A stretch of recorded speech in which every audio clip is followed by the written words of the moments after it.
Olá, galerinha, tudo bem? Vamos lá?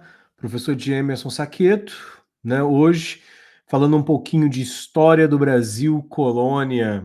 Vamos falar um pouquinho sobre, né, o século do ouro, a expansão territorial, na verdade, o segundo momento da economia colonial brasileira. Nas últimas aulas, estudamos a administração colonial, percebemos como o Brasil foi organizado entre momentos, né, de centralização política, outros momentos de descentralização política. Estudamos um pouco dos aspectos sociais, da estruturação, da formação da sociedade brasileira.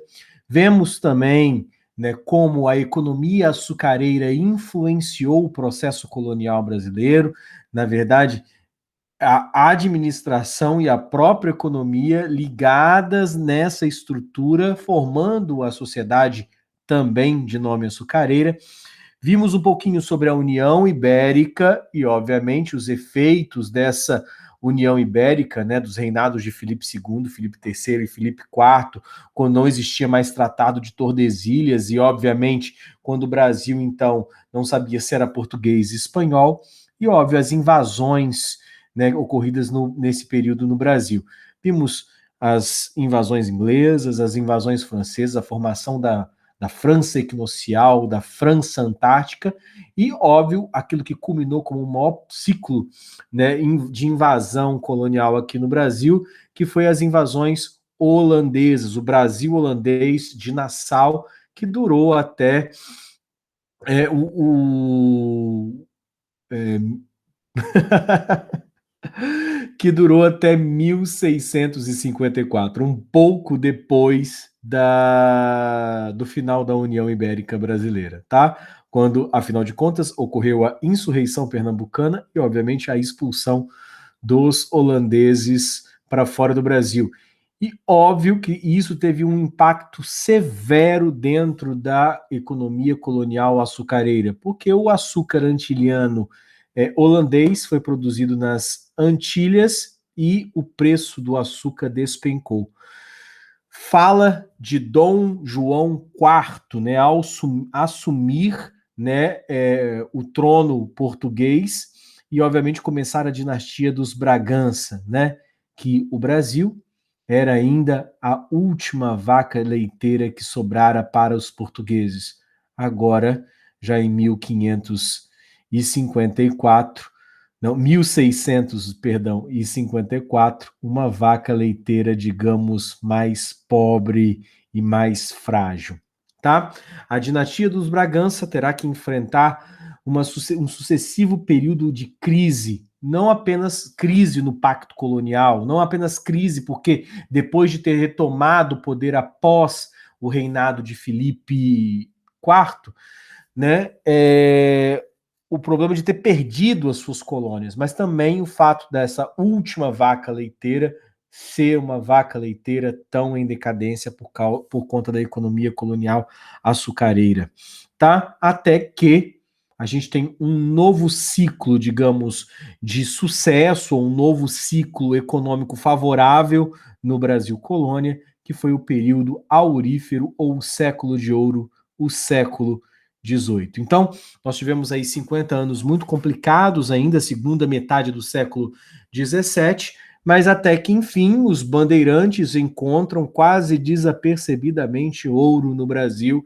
né, no século, então, XVIII, né, nas províncias de Minas Gerais, de Mato Grosso e Goiás. Obviamente, essa expansão territorial para o interior do Brasil, né, essa ida para o oeste, esse far oeste brasileiro, se dá, obviamente, por conta do ouro.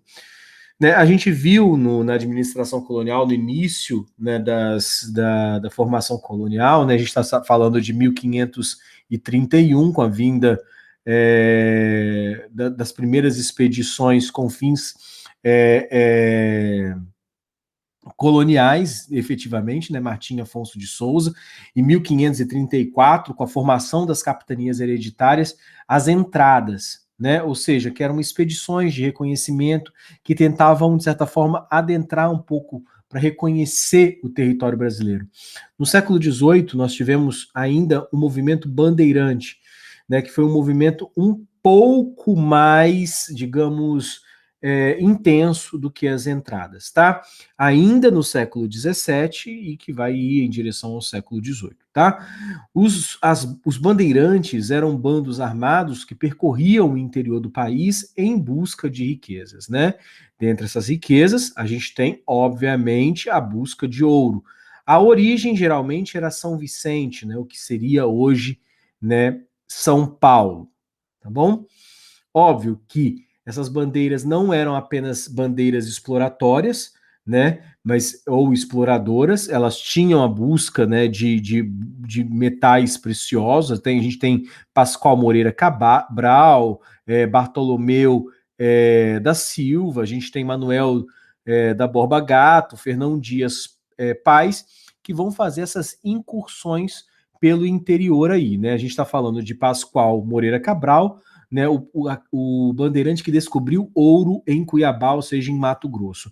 Bartolomeu da Silva, que vai encontrar ouro em Goiás. E Manuel de Borba Gato e Fernão Dias Paz, que vão encontrar ouro nas minas, né, que vão ser chamadas Minas das Gerais, né, que a gente está falando então de Sabará, Vila Rica, Mariana ou Vila de Ribeirão do Carmo, tá bom?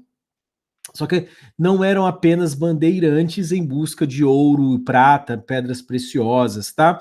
Haviam também bandeiras com a tipologia direcionada para o apresamento, ou seja, que era caça de índios, o sertanismo de contrato, que era para destruição de quilombos ou outros serviços no interior, né? E aí a gente tem Antônio Raposo Tavares, né, um dos principais bandeirantes de cunho de apresamento indígena, né, ou seja, caça ao índio, né, e dentre, né, Manuel Preto, né, Fernão Dias Paz também fez, né, todas essas aqui, essas em roxo no mapa, de apresamento de índios, tá? A gente teve, obviamente, também, né, sertanismo de contrato. A gente não está aqui apresentando o sertanismo de contrato no mapa, né, mas dentre aí os principais nomes do sertanismo, né, Domingos Jorge Velho, né, e Antônio Fernandes, que era seu lugar-tenente, né, que obviamente vão adentrar aí em busca da destruição de quilombos, né, o principal deles, né, o Quilombo dos Palmares, tá? Então, destruição de quilombos ou outros serviços no interior, todos de cunho de mando, né, geralmente ligados a processos de homicídio, tá? E aí, então, né, mas o principal tipologia do bandeirantismo nesse momento era a busca de metais preciosos, tá? Todos aqui, geralmente saindo de Taubaté, São Paulo, Sorocaba, né, que era então o principal local da saída mesmo dos bandeirantes, tá? Qual que é a importância histórica do bandeirantismo? Alargamento informal das fronteiras, porque o Tratado de Tordesilhas, então, não era respeitado. Lembrando que de 1580 a 1640 nem existia mesmo o Tratado de Tordesilhas, né? Mas então o século XVII todo vai ser marcado por essa indefinição territorial, inclusive vão ter, então, que ser feitos acordos aí entre Portugal e Espanha para definição, né, fronteiriça da região brasileira, tá? Mas ocorreu então um alargamento informal das fronteiras e um ataque, destruição de missões no sul, dando origem a reservas de gado, né, os gaúchos aqui na Bacia do Prata, né, entre o Rio Paraná, o Rio Paraguai aqui, né, o que é hoje as fronteiras aqui do Rio Grande do Sul, Santa Catarina e do Paraná, aqui na foz do Rio Iguaçu, tá? A descoberta de ouro, né, se deu em Minas Gerais, Mato Grosso e Goiás, só que quase, né, aqui a charge aqui mostra quase que desapercebidamente. Os bandeirantes descobrem ouro, né? Porra, meu! porra meu, por conta do sotaque paulista, né? Se bem que não faz nem muito sentido, né? Porque esse sotaque é um sotaque, né, que seria ali de italiano, mas e que os italianos vão vir para o Brasil, né, já no século XX, né? Mas enfim, porra meu, ou final do século XIX. Índio que é bom, eu não encontro nenhum. Agora, esse maldito ouro eu vivo tropeçando, né? Ou seja, quando encontram, então, esse ouro no território mineiro, mato-grossense e goiano, tá? Primeiro, ouro de aluvião. É até interessante estar a pepita dessa maneira, porque se trata de um ouro encontrado com a lavagem mesmo da terra de barrancos, e obviamente a gente vai ter uma questão predatória aí gigantesca aí nas pequenas minas aí, né, desse período. Não se tinha uma especificidade maior, né? Muito ouro foi lavado, digamos assim, nesse período. A administração aurífera no Brasil desse período, né, vai se dar com a Intendência das Minas, né, Intendências das Minas de Ouro. 1702 é criado, então, no início do século XVIII, essa instituição, né, administrativa, né, centralizadora, um órgão português que tinha esse objetivo de administrar a região das Minas e, mais do que administrar, obviamente, fazer a coleta dos impostos, tá? A Intendência das Minas, ela dividia a região a ser explorada em datas, tá? O que eram as datas? Eram estes lotes de terra para serem explorados. A gente tem, obviamente, um processo migratório muito forte, né, para a região das Minas de Ouro, né, justamente por conta de ter uma data, né, ter um lugar para explorar. Tá? A cobrança de impostos era a mesma desde o século XVI, né? O quinto se cobrava 20% daquilo que era mineirado, né, do ouro, e a gente tem, por conta do grande processo de recusa fiscal, digamos assim, né, de contrabando de ouro, inclusive se colocava ouro dentro de santos, né, ocos, para justamente não pagar o quinto português, né, Portugal se viu obrigado em 1720 a criar as casas de fundição, que vai dar então inclusive origem a uma das grandes revoltas nativistas nesse período aqui, que foi a revolta de Filipe dos Santos, que a gente vai estudar ainda numa próxima aula, tá? Mas então, as casas de fundição, em 1720, se davam justamente para proibir, né, o contrabando de ouro neste período da história do Brasil. Tá? O que as casas de fundição faziam? Né? Primeiro que estava proibido a partir de 1720 a comercialização de ouro em pepita, ouro em pó, né, no Brasil. Né? O ouro só poderia ser comercializado, ele só podia ser vendido, se tornar outras mercadorias quando ele fosse quintado. Tá? O ouro que não fosse quintado ia ser considerado contrabando, né, ia ser recolhido. Então as casas de fundição tinham esse objetivo. Colocava o brasão da coroa real portuguesa nas barras de ouro, né, e significava que deste ouro já se tinha extraído os 20%, né, do imposto português. Tá? Acontecia também o imposto chamado de captação, né, em 1735, que era o imposto sobre os escravos, e aquilo que se convencionou chamar, né, de derrama, né, que era quando se cobrava 100 arrobas anuais, né, 1.500 quilos por ano de ouro da região aurífera. E quando a região não produzia as 100 arrobas anuais, né, os 1.500 quilos de ouro, né, o governo português decretava a derrama, que era a cobrança dos impostos considerados atrasados. O que a coroa portuguesa não entendeu é que esse ouro foi, com o tempo, se rareando, foi acabando esse ouro. Né? Então, a derrama começou, então, a provocar uma revolta de cunho, de fato, como que eu posso dizer, não é uma simples revolta nativista contra um processo ou contra uma medida portuguesa, né? Não se trata lá, estamos com problemas de escravos, então eu tenho aqui a revolta de Beckman. Nós estamos aqui com problemas entre os comerciantes e os senhores de engenho em Pernambuco, então tem a guerra dos mascates. A derrama provocou uma revolta de cunho inconfidente, tanto que a gente chama de Inconfidência Mineira, né? Ou seja, é uma revolta que desatrela, tira a fidelidade com o trono português, ou seja, uma revolta que visava um processo de independência, ou seja, uma revolta separatista. No Brasil, do período colonial, nós tivemos duas grandes revoltas separatistas, né, que é tema de uma próxima aula. A Conjuração Baiana, né, e a Inconfidência Mineira, né?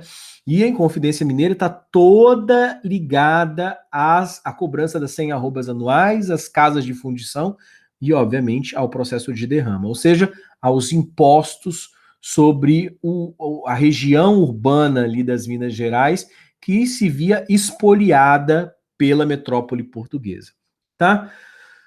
Diante disso, nesse período também, no século, por que Portugal estava tão ganancioso, assim, estava tão atento, né, querendo tanto, os Bragança queriam tanto o ouro brasileiro? Porque já tinham passado 50 anos de penúria, advindas da crise do açúcar, também, mas principalmente por tratados econômicos muito ruins. Por isso que eu fiz uma revisão numa aula passada com vocês das tipologias de mercantilismo no período colonial. Vamos lembrar um pouco que o bulionismo, né, era uma característica, né, o metalismo bulionista, uma característica das metrópoles espanhola e da metrópole portuguesa. Não houve, por parte de Portugal e de Espanha, um sério investimento em manufaturas, como foi o colbertismo francês, ou o incentivo industrial, que vai dar origem, né, à Revolução Industrial Inglesa. Né? A gente vê ainda uma fragilidade mercantil, ou seja, da tipologia de mercantilismo, né, português. Por que isso? Porque sempre teve muitas colônias, sempre teve um processo de exploração muito alto, né? Não teve que se reinventar, se repensar, repensar a sua economia como França e Inglaterra o fizeram, né? Então, um desses exemplos de tratados comerciais extremamente principiantes ou mal sucedidos por parte dos portugueses é a submissão de Portugal aos interesses ingleses por intermédio do Tratado de Mituin, 1703, também conhecido como o Acordo de Panos e Vinhos. Existiram vários tratados de Mituin, tá? Esse é apenas o mais famoso deles, né, em que Portugal se comprometia a comprar os panos ingleses e a vender para os ingleses o vinho português. Obviamente que o vinho, um produto, né, de origem agrária, né, muito mais barato do que os panos das manufaturas inglesas. Portugal se verá com o tempo afundada em dívidas com relação aos interesses ingleses e, inclusive, né, terá que pagar, né, para durante muitos anos aí o preço desses mal sucedidos aí, desses mal sucedidos acordos comerciais. Vamos lembrar que durante a vinda da família real portuguesa para o Brasil, né, quando Dom João VI vem para o Brasil se vê completamente atrelado economicamente à Inglaterra. Então nós estamos falando que o século XVIII, o ouro que foi tirado do Brasil do século XVIII, ele construiu belas igrejas em Portugal, mas vai fazer mesmo a acumulação de capitais que vai resultar na Revolução Industrial Inglesa. Então o ouro brasileiro ele está nas igrejas de Portugal, mas principalmente na coroa da rainha da Inglaterra e, obviamente, no PIB, reflete no PIB dos produtos ingleses no contemporâneo, né? Porque, obviamente, são resultados da Revolução Industrial, tá? Do século XIX, do 18 e 19, né? Mudanças do Brasil a partir da descoberta do ouro. Foram várias as mudanças, tá? Aumento populacional significativo, afinal, o Brasil se tornava um Eldorado, um novo Eldorado na América do Sul, né? A gente já tinha passado por todo o processo de exploração do ouro asteca, né, do ouro peruano, da prata argentina, né? Então, México, Peru e Argentina já tinham passado por um longo processo aí de extração mineral aí para a Espanha e, obviamente, com uma relação muito próxima de Portugal com a Inglaterra, dos espanhóis com o resto da Europa, tá? Mas, enfim, por se tratar do novo Eldorado do século XVIII, aumento populacional crescente, principalmente na região das minerações, que vai processar uma mudança social gigantesca no Brasil. Vamos lembrar que quando a gente falava da sociedade colonial no século XVII, ou seja, durante o período da economia açucareira, a gente falava nas palavras do Antonio, né, que todo mundo queria ser um senhor de engenho, né? Então era uma sociedade binária, marcada pela imobilidade social, e que o senhor de engenho estava no topo e todo o resto estava na base da pirâmide social. Aqui a gente está falando de uma sociedade que vai operar a passagem de uma sociedade agrária para uma sociedade mais urbana.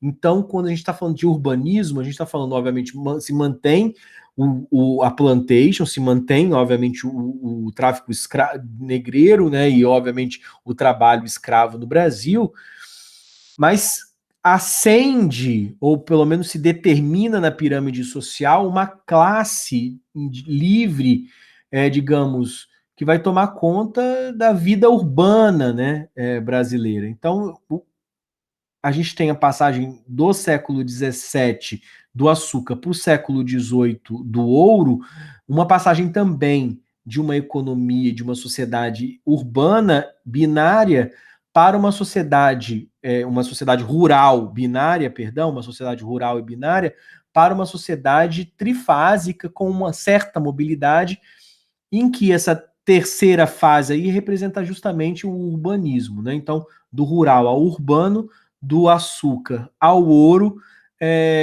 do binarismo social para o surgimento de uma classe média brasileira que vai ser aquilo que vai dar vida, digamos, às vilas e cidades, né? A gente está falando de artesãos, prestadores de serviço, profissionais liberais, né? Que vão ser necessários, mascates, ou seja, comerciantes, que vão ser necessários para a vida no Brasil nesse período, né? Então, aumento populacional, aumento do mercado interno. Se eu tenho, então, mais pessoas vivendo no Brasil, a gente tem, obviamente, o aquecimento de um mercado interno, que vai prescindir de manufaturas, vai prescindir de serviços, e uma maior integração econômica, porque, obviamente, nós estamos falando que a gente está precisando, então, de charque, então a gente vai precisar de uma agricultura de subsistência para alimentar todas essas bocas, né? Então, que a gente tem uma maior integração econômica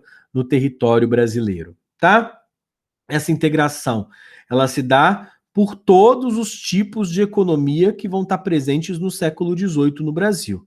Né, a gente tem ainda as drogas do sertão ainda muito vigorosas aqui na bacia amazônica, e aí a importância da cidade de Belém como do Grão-Pará, da província do Grão-Pará, como uma porta de entrada para a exploração dessas drogas do sertão. Né? A gente tem aqui uma região algodoeira que surge como influxo da decadência da cana-de-açúcar. Vamos pegar aqui na cidade de São Luís, né, a capital do Maranhão aqui, né, o açúcar é essa cor mais roxinha, né, e do lado o algodão, né, seguindo um modelo econômico também que fazia parte da vida da Flórida, né, que fazia parte, então, das colônias de exploração do sul, do que vai ser em 1776 os Estados Unidos da América, né?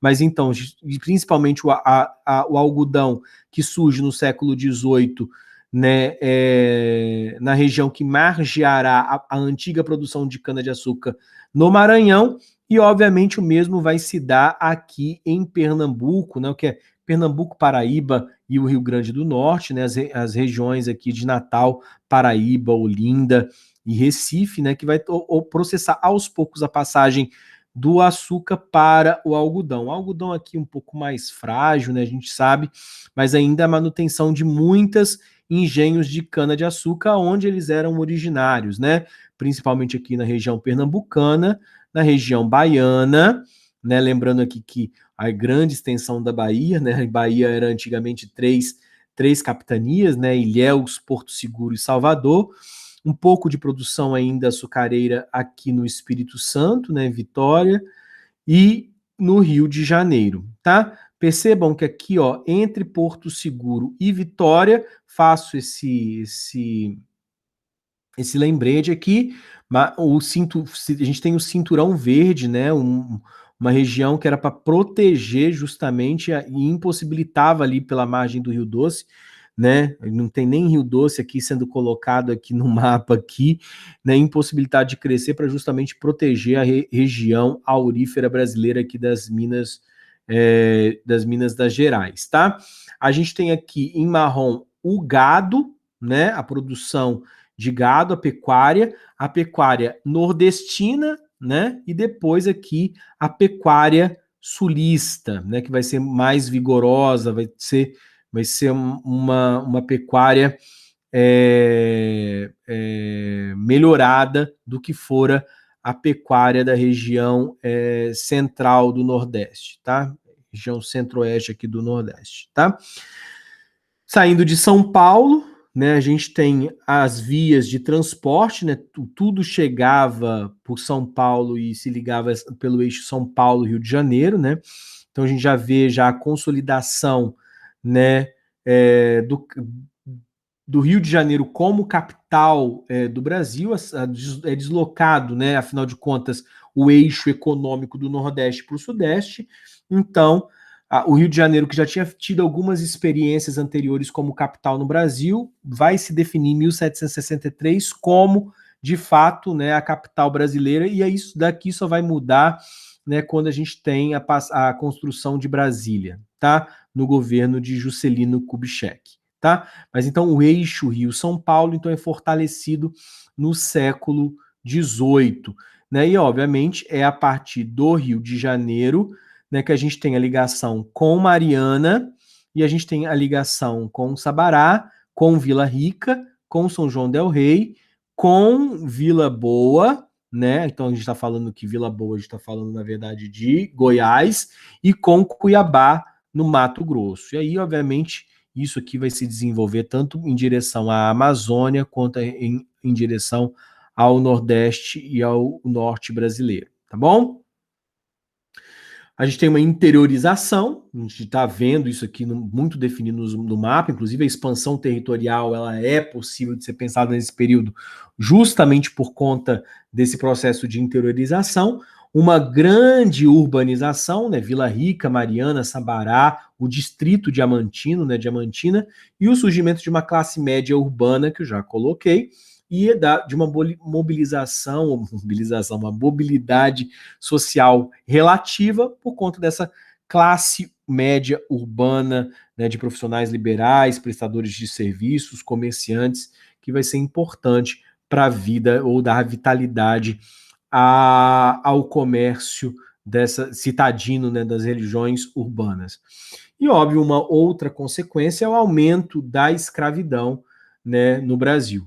Afinal de contas, se os escravos, nas palavras do Antonil, eram as mãos e os pés do senhor de engenho, são essas mesmas mãos e pés que vão se atolar no mercúrio venenoso da exploração do ouro de aluvião aqui no Brasil colônia. Aqui a gente vê claramente o desenho de uma data, né?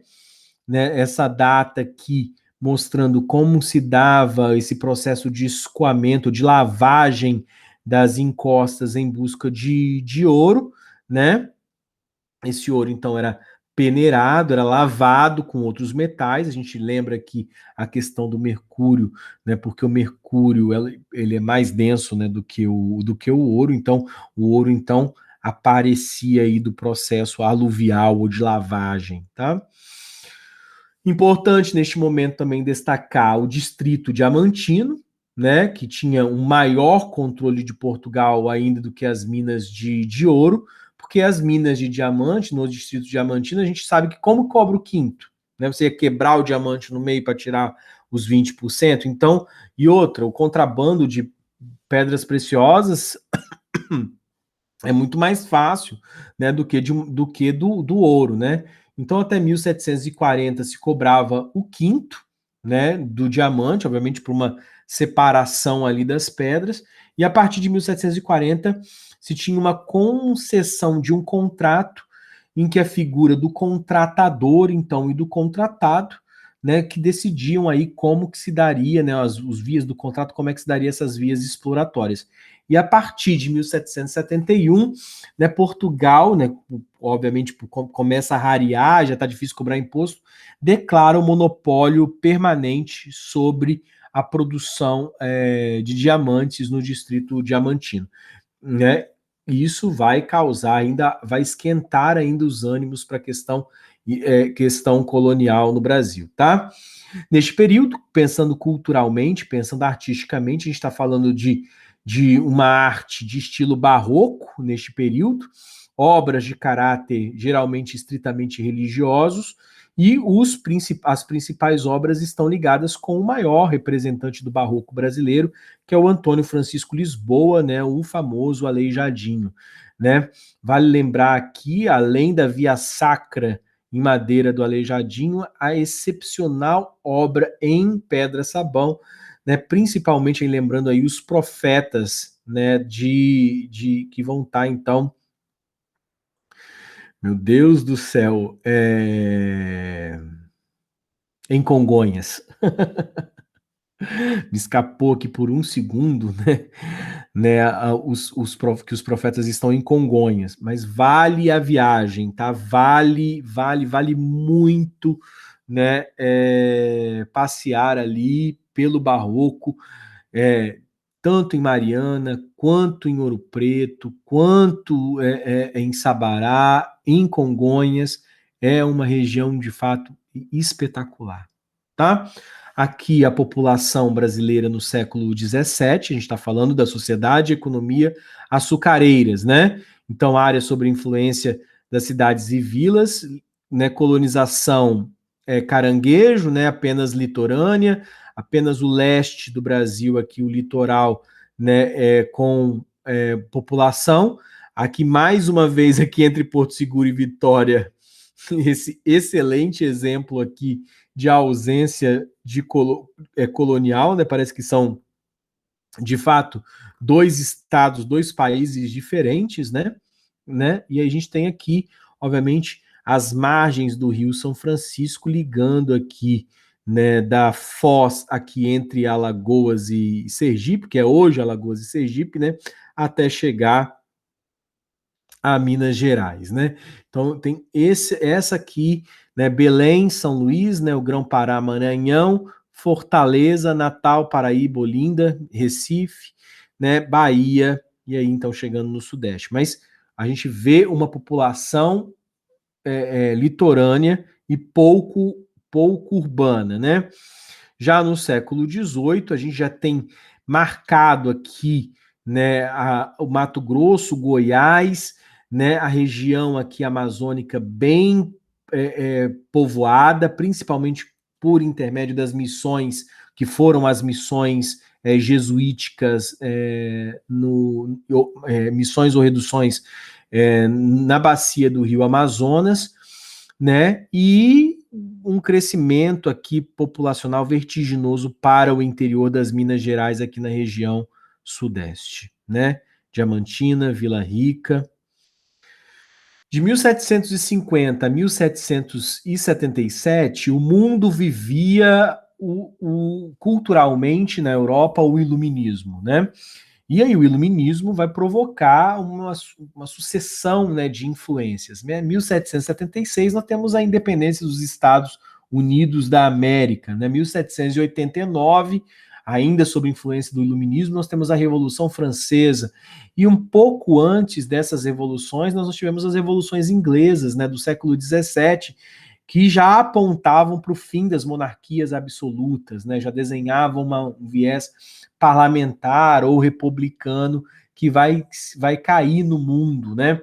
E dentre esse iluminismo, né, a gente vai estar aqui no Brasil vivendo as reformas de Pombal, né, o Marquês de Pombal, que era o primeiro ministro português, que vai ser um dos responsáveis, né, pelo chamado movimento do despotismo esclarecido, que era a manutenção de uma autoridade monárquica, né, central, vigorosa. Isso não vai acontecer só em Portugal, a gente tem despotismo esclarecido na Rússia, no Império Austro-Húngaro, né, diferente, né, era uma tentativa, né, de se manter a coroa, se manter o trono, se manter uma monarquia, quando em alguns lugares já estava apontando para o republicanismo e, obviamente, os reis estariam perdendo as suas cabeças, né? Estamos exemplo aí, né, claro aí da Revolução Francesa de 1789. Mas o Marquês de Pombal, então, vai ser um gigante memorado pela história lusitana e vai ser um grande algoz da história brasileira. Por quê? Se vivíamos um momento de crise, né, em Portugal, né, o Marquês de Pombal, ligado a um viés econômico exploratório, vai espoliar ainda mais a colônia brasileira, né?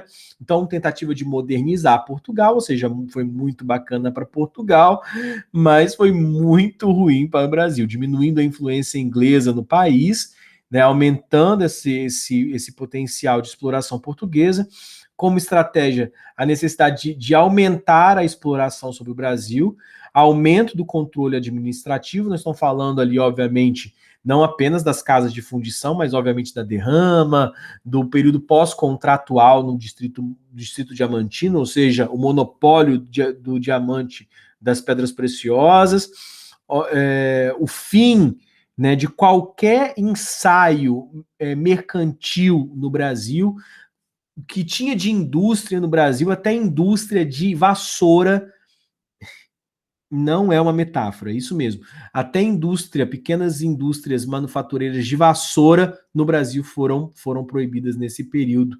Né? Criação de companhias de comércio, justamente para reforçar o monopólio, para ter a presença da coroa ali vigiando os processos de exploração. A criação da derrama, e aí então que vai possibilitar, ou que vai inflamar o ambiente para a Inconfidência Mineira, e Inconfidência Mineira, e a expulsão dos jesuítas de Portugal, com a destruição das missões no Rio Grande do Sul, justamente para se definir o território ali, que estava ainda uma questão ali colocada, né, se afinal era espanhol ou era português, tá? A expansão do território, obviamente, é operada do século XVII para o XVIII, então nesses 2 séculos aqui, a gente tem, obviamente, o bandeirantismo, as entradas, a anulação prática do Tratado de Tordesilhas na União Ibérica, então 1580 a 1640, movimento bandeirante, né? O desinteresse espanhol na região brasileira, né? Espanha estava mais interessada em tentar manter, né, as suas colônias mais rentáveis, e a gente está falando que nesse momento a preocupação da coroa espanhola era com um senhor chamado Simão Bolívar, né? E entre outros conquistadores, entre outros que estavam falando de um processo de independência que vai, obviamente, inflamar todo o território ali crioulo, né? O território dos vice-reinados e reinados ou seja, protetorados, né, espanhóis, tá? Então, menor dos interesses espanhóis era no Brasil. Óbvio, a gente tem 2 processos de ocupação, né? Um de ocupação do Nordeste, um do Norte, um do Sudeste, são 3, na verdade, bem diferentes, né? A defesa da costa, no litoral, a caça e o massacre de indígenas no litoral interior, a criação de gado no interior do Nordeste. Então, a ocupação do Nordeste é mais clássica, a gente está falando mesmo de uma ocupação do século XVII, né? 16 e 17. Defesa do litoral, caça e as bandeiras de apresamento indígenas, né, criação de gado no interior nordestino, tá? No semiárido. O norte já está totalmente ligado às drogas de sertão, instalação das reduções jesuíticas, né? A gente já falou sobre isso, ambos feitos a partir, né, do rio Amazonas e, obviamente, sua ligação com Solimões. Já a região sul ou região sudeste, enfim, não, perdão, eu coloquei ainda, fiz separado. A ocupação da região sul, com o interesse português no comércio da Bacia do Prata, inclusive uma das guerras aí que vai tá inflamando o período do Império Brasileiro é a guerra pela disputa da região cisplatina, né, que vai dar origem ao Uruguai. Criação do gado é uma questão secundária, mas sim fez parte ali o gado gaúcho. A fundação de cidades costeiras para garantir o comércio português no Prata, a influência, né, portuguesa ali na região sul. Né, primeiro no século XVII, com a cidade de Desterro, que é a atual Florianópolis, né, 1658. A colônia de Sacramento, o atual Uruguai, 1678. Rio Grande, 1737, e Porto Alegre, a mais jovem das cidades ali da expansão territorial sulista, né, de 1742. Mas vejamos então que a gente chega primeiro ali em Florianópolis, depois no Uruguai, e aí a gente vai colonizando o meio terreno aqui, que é justamente com gado, tá? Aqui nós temos, né, um mapa que mostra essas missões jesuíticas e o bandeirantismo, né? O bandeirantismo aqui vermelho aqui, a gente já falou um pouco sobre ele, né? O bandeirantismo de apresamento indígena, que vai estar ligado, obviamente, à região da bacia amazônica e à região aqui da Bacia do Prata. Lembrando que as missões jesuíticas portuguesas, elas se dão mais na região norte. O que a gente tem aqui na região do Guaíra, de Itatim, dos Sete Pueblos de las Misiones, são reduções de origem hispânica, tá? Aqui no interior, aqui, entre a região sudeste e a região nordeste, a gente tem aqui quilombos, né? Quilombo de Xique-Xique, quilombo dos Palmares, né? Vocês percebam aqui o quilombo dos Palmares aqui é o que seria hoje o estado do Alagoas, né? O interior aqui próximo a Andaraí, né? Enfim, e aí o interior aqui do norte de Minas Gerais e do norte, sul da Bahia e norte do Espírito Santo. Mas enfim, a gente consegue perceber o caminho, né, o far west, né, o para o oeste, né, de interiorização do território brasileiro no século XVIII, tá?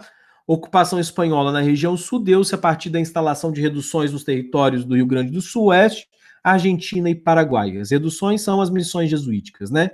Palco de atritos permanentes entre portugueses e espanhóis, e é justamente um dos motivos, né, da expulsão no período aí do Marquês de Pombal dos jesuítas do Brasil.